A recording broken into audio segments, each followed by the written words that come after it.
I'm Ella, and this is my partner Alex.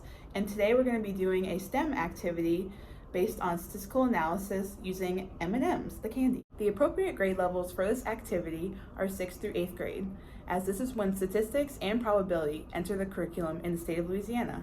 The standard goals are to summarize and describe distributions and overall patterns, which is what we're going to be doing today with M&Ms. For this activity, you'll need 3 packages of M&Ms, a calculator, and a piece of paper and a pencil. On your piece of paper, you're going to want to make 6 columns and 6 rows. So then you're going to want to have your candy color, your package 1, package 2, package 3, your total column, and then your percentage column. And then in the rows underneath the candy color, you're going to want to have your brown, blue, green, yellow, orange, and red. To start off, you'll take your first package of M&Ms and empty them out onto your clean surface. And what you're going to do is separate them each by color and put them underneath package 1 by their individual color. So your brown, blue, green, yellow, all of your colors in this first package row. Okay, now that we've counted all of our M&Ms and we've put them in a chart, we're going to move our first batch of M&Ms out of the way just so we don't get them confused with our second bag. Now we're going to take our second package after we've moved all of our first M&Ms out of the way so we can empty these out and count them as well, and we're going to put them in the column under package 2 under each of the colors. Now we'll move package 2 M&Ms out of the way so we have a clean surface for our bag number 3, and we'll do this one more time for the third package of M&Ms.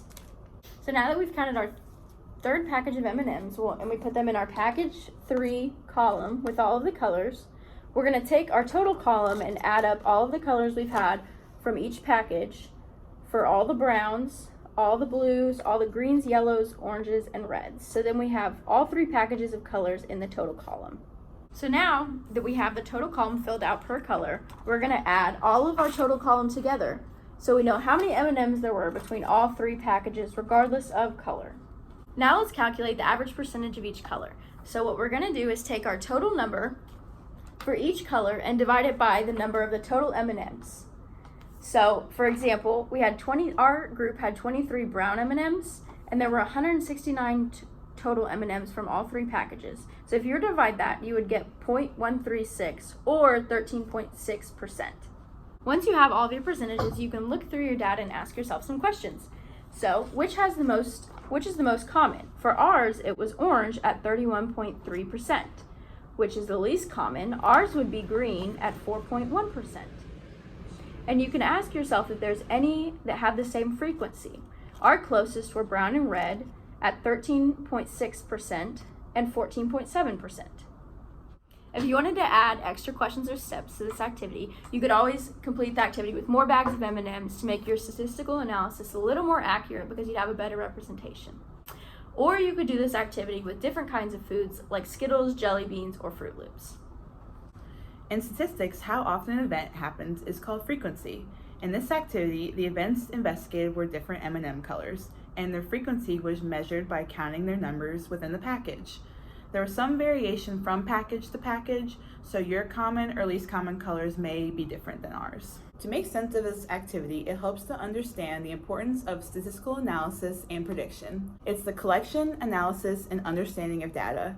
We use it in a lot of other different fields like medicine, psychology, and even marketing.